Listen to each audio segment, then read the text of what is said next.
Good morning, everyone. Thank you so much for joining me today. My name is Janine McGowan, and this is my channel where I talk about cross stitch and dogs, and this morning pineapple. So I love spending this time with you, and I hope you're having a good day so far. Jumping right in with stitching in action, we have a Greyhound deer stitched by Harriet, and Harriet was properly drunk with power. I'm going to do my best to get this picture nice and big so you can see all of the details that she changed, but I think it's just a masterclass in personalization. So thank you, Harriet, for sharing with us. First off, the February block originally was charted around Abe Lincoln and President's Day, and she changed that to hearts, which is beautiful. She added a Mad March hare to the March block. She put some lovely flowers under the dog in April, and then swapped out the bunting colors in July for different national celebrations. She added a rubber duck to the dog pond in August. She put numbers under the dog in September, and then she changed the title of one of the books, I think, to Rodents from Couches, because that's what her dog's like. And then instead of the turkey, she added a bonfire and fireworks in November, and she put candles on the tree in September. So absolutely wonderful changes, Harriet. Love all of them, and thank you for sharing that with us. Next up, we have a bouquet of pheasants. This is from the collective nouns that were in Punch Needle and Primitive Stitcher, and Davy stitched this for a dear friend who has an English Springer Spaniel and who therefore loved to see pheasants. So thank you so much, Davy, for sharing this. I think it's so great that the dog actually got to see pheasants. Ours have never seen one, and I wonder what they would think. They see quite a few birds every day, quail and doves and pigeons, that they don't care about. They see some dogs every day, some birds every day that they do care about. Rye is always very angry when there's a hawk in her yard, and I don't know why that is, but she sees tons of birds every day that she doesn't give a second thought to, but hawks in particular, for some reason, really rile her up. So I wonder what she would think of a pheasant, but thank you so much, Davy, for sharing this. And then lastly, we have Let Joy Be Unconfined. This is a freebie on the website, and this was stitched by Nancy. Nancy's been in recovery from surgery, and so she stitched this while she was recuperating. And I just love it. It fits in with her theme word of the year last year, and I'm really appreciative that it was able to be used by Nancy that way. She used the DMC threads and 20 count Aida. I love the frame that she chose, and I always love to see a little personalization like the year, just to mark a milestone for your life and your stitching timeline. So thank you all for sharing these with us. As always, if you've stitched a blue flower design, I'd love to see it. Drop me an email, and if you want to be inspired by other stitchers, pop on over to the website and you can take a look and see what they've done to get some great ideas. What I'm stitching, I'm still working on the things of spring, but I have had exactly one day, about 1 hour of personal stitching since the last video, in which I stitched part of one motif. So I'm not going to show that this time. It's just been all market. So hopefully by the next video I'll have some more, but I really can't promise. We'll see. We'll see what comes up. Stash Spotlight this time. I have a selection of lovely fabrics, and these are from Number 12 Stitch Co., which is an Australian dyer, and I get these off of Etsy. It's a beautiful collection of spring-like colors, and as always, it's just so hard to show actual colors, but I'll do my best. Here's white paper behind. But we've got, let's see, this one here is called Silica. This one is called HandH, and I don't know why. It's a lovely soft purple. This one is called Russian Caramel. Naturally, that makes sense and also makes me a little hungry. And this one is called French Pear, which is a beautiful green. And again, it's always hard to show, but they're just stunning colors. And I always love to get fabric from this dyer because she does such a beautiful job. It's not something that's available wholesale, so it's not something I use for designs, but it's something that I do use for personal stitching quite a bit. So always a treat to see those in my mailbox. On to the world around, and this video I chose the pineapple. Now, the pineapple has been on my mind. Some of you may have heard that we in the West are experiencing a pineapple express. so called because the warm weather from Hawaii, or the warm air and moisture, is rocketing into the West Coast. And certainly those on the coast are bearing the brunt of all of that, which can be some pretty extreme weather.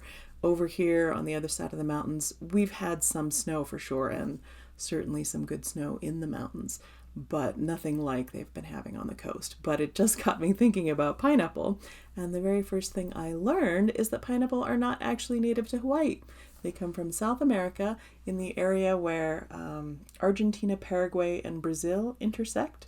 So yeah, the Pineapple Express theoretically should come from the south, but instead it's coming from the west.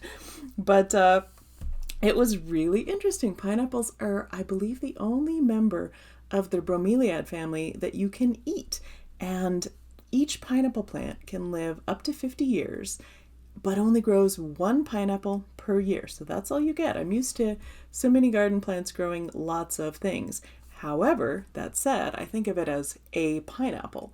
Each pineapple is a cluster of little fruits all together in what we think of as a single pineapple. So maybe you're getting hundreds of little pineapple fruitlets in your one single pineapple per year.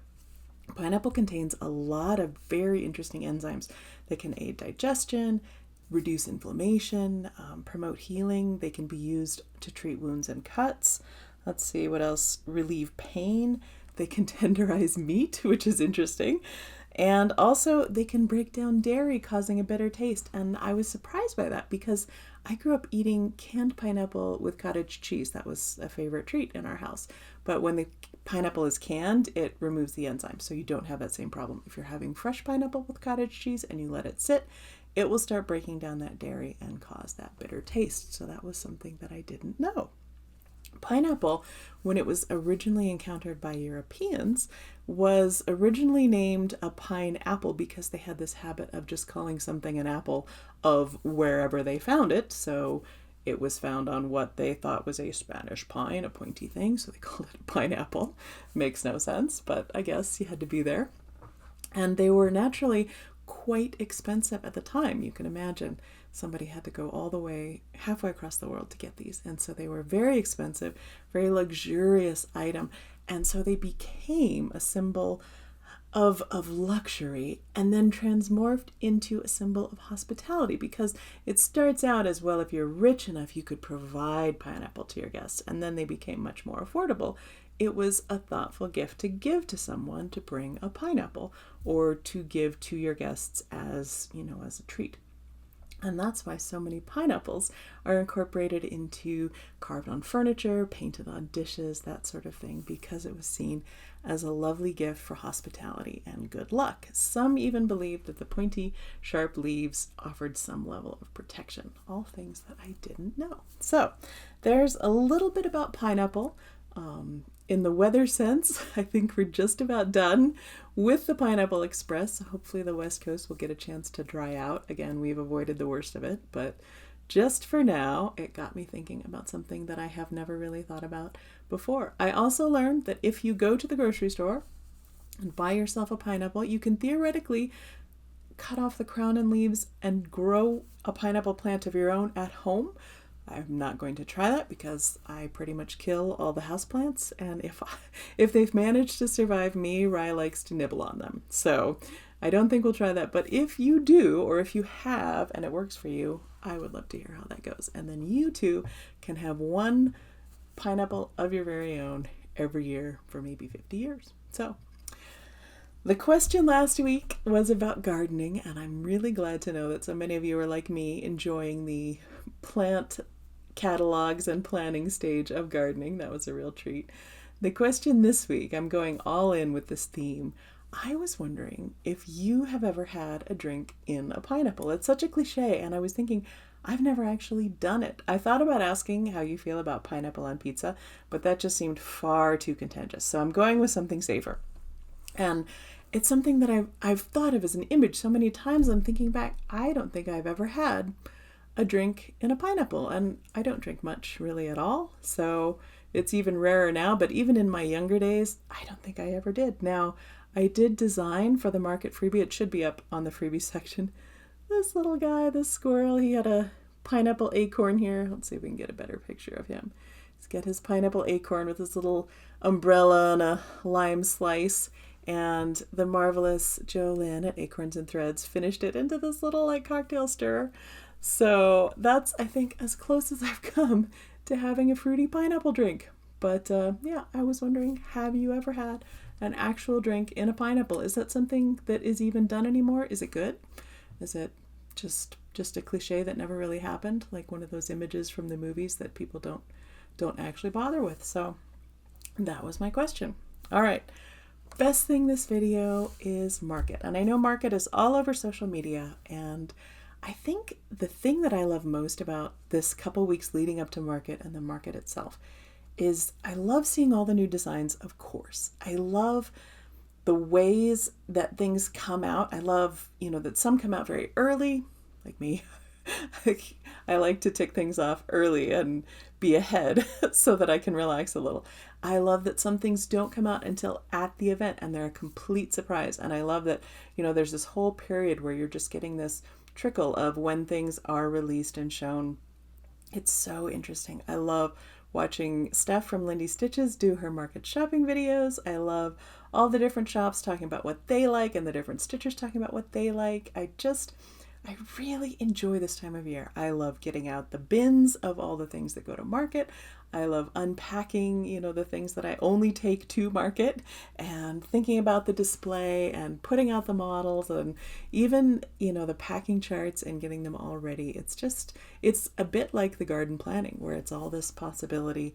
And then it culminates in this grand trip to market, which is a ton of work, but also so rewarding and so creative, and you get to meet all these wonderful people and stitchers and shop owners and designers and be so inspired that when you drag yourself home exhausted, you're still so happy and full of ideas. It's really interesting. So this next couple weeks is really, really a fun time of year for me. Even though it is so very busy, I don't think I would trade any of it. So that's my best thing. All right, on to giveaway. Last video, it was the 6 new releases, so 6 winners. And I'm not going to read I'll do my best to read all these names, but I'll put them up here so you can read them yourself. We have 6 winners who get to pick any one of my releases, new releases, old, it doesn't matter. Just drop me a message and let me know if you want a printed copy or a PDF copy. So we have Vicky in Kansas, $13.99, Michelle B, 5604, we have David F, 6594, Barb Gunther, 2932, and then HVPTA 0813, and Amy Chiari, and that's my list. So 5 winners. That's you 5. I'm sorry, you 6. I really do need to have some more coffee. You 6, get in touch with me. Let me know what you would like, and I will get that off to you. For a giveaway this time, again, I've got my theme going. I pulled out this beautiful piece of sort of pineapple colored 40 count linen. Isn't this lovely? This is from Fabrics by Stephanie. It's a nice big piece, and it's a lovely sort of spring jonquil color, pineapple color, but not overly mottled, so you could easily use it for a sampler or something like that. And if you use the word pineapple in your comments, I will pick a winner next time, and that will go off to you. All right. 2 announcements, and then we'll get on to the puppy video. I have 2 little freebies going up at market. The first is in the cookbook, and I wanted to let you know because I know they're coming up on pre-order cookbook deadline, so I want to make sure you have time for those. And we put in usually a recipe. This year the recipe that I put in is for something that we call Lip Tower Teller. It's sort of loosely based on a spread that we used to have at an Austrian restaurant, and I've sort of morphed into our own version over time. But it's something my son loves, and it's the one that, you make it ahead of dinner, and then you have to tell people to stop eating it and save room for dinner. So that's in the cookbook, but to go with it, and these are not finished yet. They will be, but they're not yet.